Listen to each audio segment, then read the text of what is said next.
I'm noticing you're very anxious and restless and confused. And you're sweating profusely. Would you like some paper towel? I need to check your reflexes.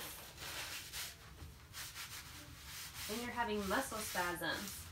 And your eyes, they're moving back and forth very fast. And you're shaking. Let me take your temperature. You have a high fever. Can I take your pulse? Oh my, and your heart rate is super fast. Are you having any other symptoms? I need a bedpan because I'm going to have diarrhea. Okay, I'll get you one of those. Have you bad. been prescribed any medication? Zoloft, you should know that. It's in your computer. I haven't had a chance to look. You're having signs and symptoms of Serotonin Syndrome. Did you purposely take more than you're prescribed? I just want it to end. I'm a mom and a wife and nursing school. It's just too hard. I can't do it. And if I fail these classes because I can't keep up with all this work that's due all the time, I'm not going to be able to pay back my student loans. Let me go get a doctor. Hey doc, I wanted to let you know, the patient in room 29, she's showing signs and symptoms of Serotonin Syndrome. I did the Hunter toxicity criteria test, and as you know, they have taken one SSRI, which she admitted to taking overdose of her Zoloft, and then plus the one criteria of the symptoms, and she's showing all of the symptoms. Is there any other labs I can do to rule out that this is or isn't Serotonin Syndrome?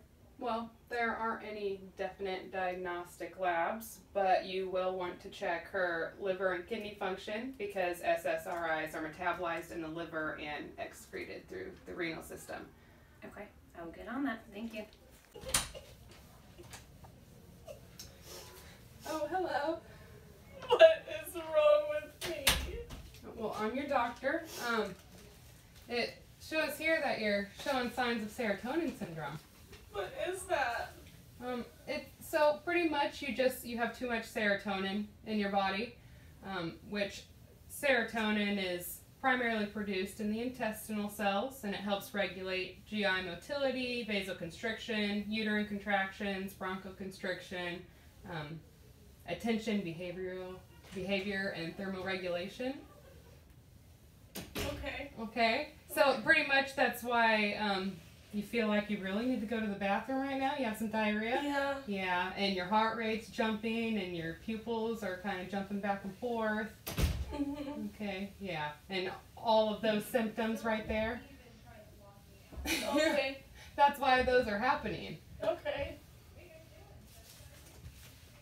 And so what we're going to do is we're going to have the nurse come in and, well, first we'll discontinue all your SSRI until further notice. So I can't take my Zoloft anymore? Just right now. So we'll have to evaluate if it's necessary to continue. Okay. Okay. And then we're going to normalize your vital signs. We might give you a benzodiazepine.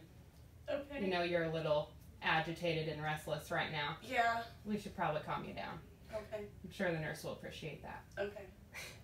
I would too. And then we'll also give you some Zofran. Okay. And I'm not nauseous. oh, well, Zofran is a serotonin antagonist, so it's going to stop some of that release of the serotonin. Okay. All right, slow it down. Okay. All right, and now if this ever happens again, because, you know, we were told this was intentional, regardless, try not to mix certain medications that can lead to a serotonin overdose. So some medications associated with serotonin syndrome are medications that treat depression, Parkinson's disease, pain relievers, headaches, antibiotics, and the herbal supplement St. John's wort, and street drugs. You know, do you take any street drugs? No. Not even a little bit of cocaine?